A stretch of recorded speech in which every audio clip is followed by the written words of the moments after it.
Thank you so much. Once again, good afternoon, and thank you for your interest and participation in the CSDE IEP preview series.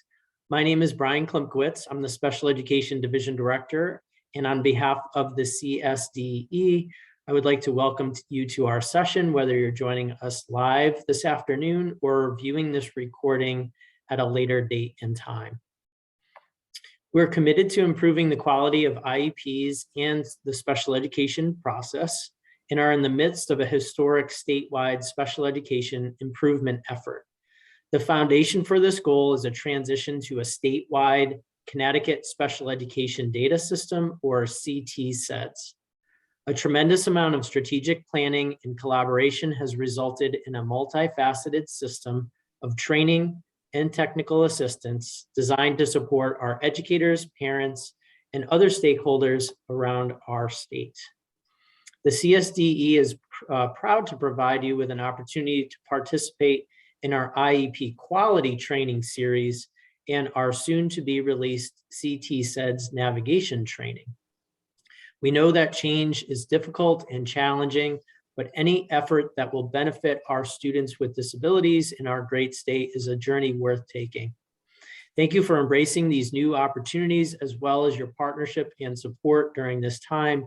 We know this initiative will be successful because of you all. Today's our 11th and final session of our series that is designed as a preview to highlight the various components of the IEP process within CT-SEDS. Today's session, we will focus on IEP progress reports as well as IEP amendments. Our commitment to you is to do our best to start and end on time, and these sessions will be recorded for future viewing and posted on our new IEP website. We're going to go ahead and drop that direct link into the chat. So that's a direct link to our new IEP website, where we have a variety of resources and materials, and also post these sessions are recorded, as well as the slide decks that are used for each of these sessions. I'd like to thank our partners at CERC, specifically Steve Profit, Greg Glidden, this afternoon for supporting the logistics of our session, Craig Struble as well in previous sessions, and joining me today to facilitate these topics is Michael Tavernier, Education Consultant Extraordinaire at the State Department of Education. Our goal for today's session is to provide a preview of how our progress reports and IEP amendments will be completed within the system. Due to the format of our presentation, participants are unable to unmute. However, we do encourage you to ask questions via the Q&A panel. And if you have a question at any time, please do not hesitate to type that in. The Q&A panel can be found directly next to your chat button. If we are unable to answer all of the questions live during this session, we'll be sure to review those questions and answer them at a later date and time. It also helps us to inform future training and technical assistance. This series is not a replacement for the IEP quality training or CT-SEDS user navigation training. The sessions are rather designed to supplement and assist you in your transition from your current system and process to CT-SEDS on July 1, 2022. Before we take a look at how CT-SEDS supports progress reports in the amendment process, we'd like to remind you of these requirements. The IDA requires a description of how the child's progress towards meeting the annual goals will be measured, and when periodic reports on the progress the child is making toward meeting the annual goals, such as through the use of quarterly or other periodic reports. Frequently, it's concurrent with the issuance of report cards. Federal statutes state that the parent of a child with a disability and the local education agency may agree not to convene an IEP meeting, PPT in Connecticut, for the purpose of making such changes after an annual review, and instead may develop a written document to amend or modify the current child's IEP. With that, at this point in time, I'm going to turn it over to Michael. Thank you, Brian. Good afternoon, everyone. Starting off today, we see a screenshot of page 10 from our current IEP document. This is where PPTs currently record the IEP progress reporting schedule. Not always, but very often, as Brian mentioned, we see that it is the second choice, consistent with grade level report cards. Here is an example of what the progress reporting section will look like on the new IEP document. You can see that only the information that has been selected in the system interface will appear on the IEP. And here is what the system interface looks like. At the top of the page, you see the progress reporting regulatory requirement indicated by the gold star. The user has two choices: consistent with general education grade level report cards and other. At the bottom of the page, you can see that if other is selected, required details must be typed in by the user. For example, quarterly or monthly. Once the schedule has been selected and any required information entered, the user would click the green Save button. There are two ways to create progress reports in the system. If the user wants to create a progress report for just one student, you can open a student's record and then click on Create View Documents on the toolbar at the top of the page, indicated here by the red arrow. Then they would select Progress Report from the list and then choose either Create Draft or Create Final button, indicated by the blue arrow. Here we see the user has selected Create Draft. The next step is to select the appropriate reporting period from the drop-down list. In this example, shown at the bottom, the list contains 4 reporting periods, but there can be up to 12. Another option is available if the user wants to create progress reports for one or more students. After logging into the system, the user would need to make 3 selections. First, it would select Tools from the menu bar at the top of the page. Next, it would select Wizards from the submenu. And finally, Progress Report. This opens up the Progress Report wizard. And similar to the individual progress report, the user must select the appropriate reporting period, indicated here by the green arrow. The next step at this point is to select which students for whom you would like to create a progress report. All of the students that have been assigned to the user will appear here if they have a finalized new IEP document in CT SEDS. In this example, all 4 students have been selected by using the Check All button. Once that is done, the user would click the green Continue button. When multiple students are selected, the Skip the Student green button appears at the top. This button allows you to bypass a student to work on another student's progress report. As you can see by the green arrows, the goals and objectives carry over from the last finalized IEP for the student. In the progress reporting interface, the user will be entering documentation related to the student's status on their annual goals and objectives. The user can select Not Introduced, No Progress to Date, Limited Minimal Progress, Satisfactory Progress, Not Mastered, or Mastered Goal Achieved within the drop-down menu, as you can see here from the green arrow. Once the status is selected, the user must describe the qualitative or quantitative data utilized to justify the goal status. These can be entered in the text box, as shown by the second green arrow. One great feature is that the system will capture the date and user who has last updated the progress report section, as you can see by the red arrow. Last updated by, last updated on.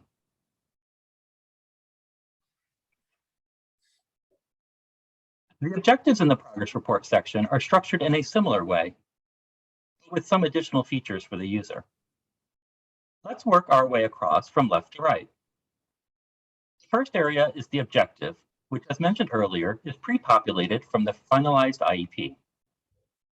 The next area is the status drop-down menu with the same selections as the goal: not introduced, no progress to date, limited minimal progress, satisfactory progress, not mastered, with one slightly different: mastered objective achieved. Moving down to the second screenshot, next section is a description of the qualitative or quantitative data utilized to justify the status of the objective.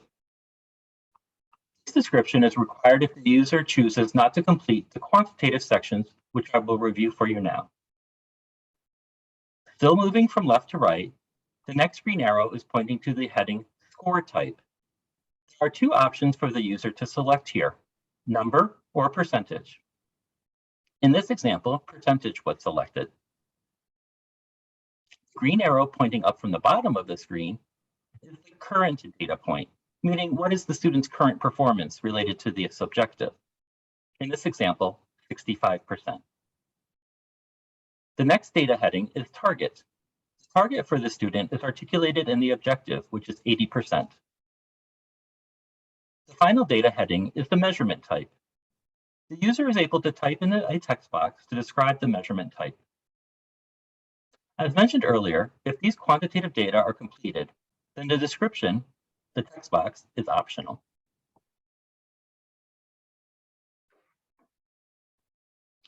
As you are working on your students' progress reports, you have multiple options to save and/or continue your work and generate documents. First choice the user has is whether or not to create a cumulative report. This would be an option after the first progress reporting period. When this is selected, the previous and new data will report on the same document. If unchecked, the system will print a separate document for each report. And this is what the draft document will look like when generated in CT-SEDS.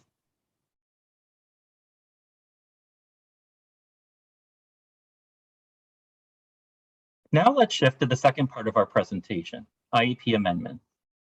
Federal special education regulations allow school districts and parents to agree to make changes to a student's IEP after the annual review meeting has been held without convening a PPT.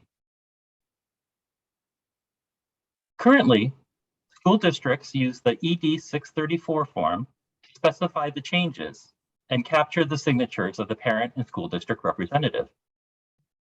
This is sent to the parent and the appropriate IEP team members, along with pages 1, 2, and 3 of the current IEP.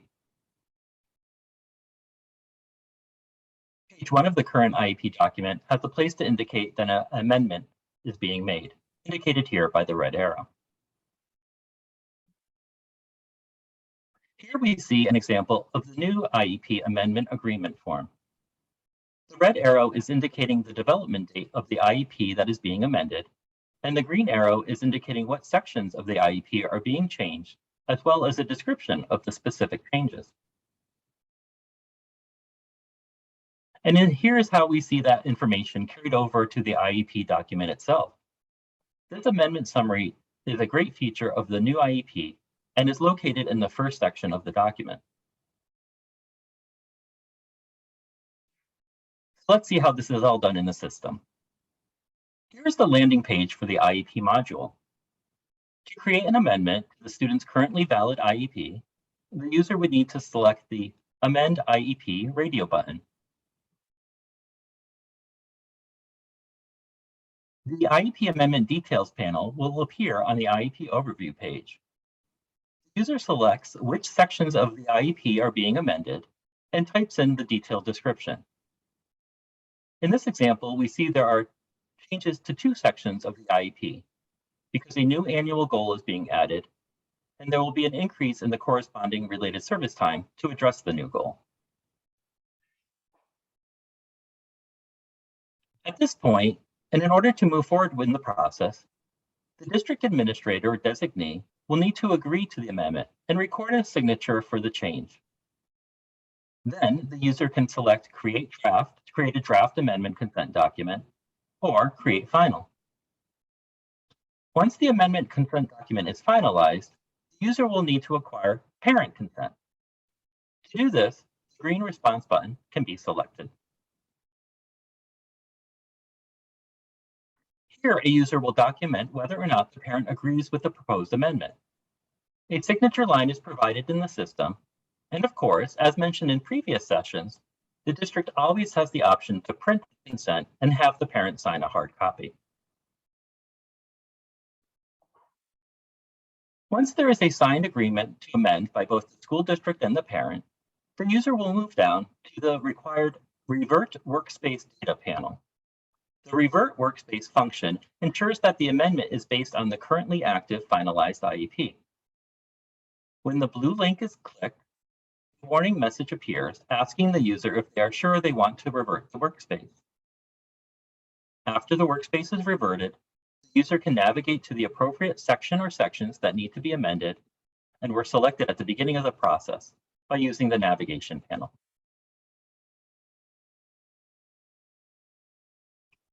Once the revisions are made, the user may create a draft or a final IEP and is required to complete a prior written notice document to reflect the proposed changes. We will not be walking you through a prior written notice document, as this process was reviewed during a previous IEP preview session. This slide shows you how the finalized document will reflect that the IEP has been amended. The title of the document reflects amendment in parentheses, and the summary of the amendment is documented on the bottom of the first section of the IEP. So, in summary, there are no new special education requirements related to IEP progress reporting or revising the IEP without convening a PPT meeting. Progress reports can be generated in the system by using the Progress Report Wizard or a standalone document. The status of the student's progress is available to be selected from a drop-down menu and can be justified with either quantitative or qualitative data or both. The amendment process, the concept of revert workspace data is new for our educators. It means that the student's workspace will be reset to the currently active finalized IEP. This is a required step during the IEP amendment process. Before we take questions this afternoon, I'm going to turn it back over to Brian, who will speak a bit about the transition of progress reports in the system. Brian? Thank you, Michael. Just wanted to note, as mentioned in previous communications, progress reports within CTSEDS cannot be generated in the system, either through the Progress Report Wizard or the standalone document, until a student has a complete and new IEP within the system. So districts have one of three options to address this transition issue. The first is that a school district may complete their progress report by hand, meaning that they can use a template or a document within the district and either type that information or even handwrite that within the progress updates. They would finalize that document, scan it, and then that document could be uploaded into CTSEDS as part of the student record. The district could also select and choose a closeout status with their current vendor. The closeout status allows districts to continue to complete progress reports in their current system. An important note for that option is that it is only available as an option until a student has a new IEP in CTSEDS. Finally, as a solution for districts that do not have a closeout status in the system, PCG is providing a progress reporting template that the school districts can utilize. And however, it's important to note within that template, the goals and objectives will not be pre-populated, obviously because there isn't a finalized IEP in the system, meaning users will have to type in or copy and paste goals and objectives from which they would be reporting progress on. At this point in time, we can stop the recording. That does conclude our presentation for today, but we will begin a question and answer session as we have in previous topics.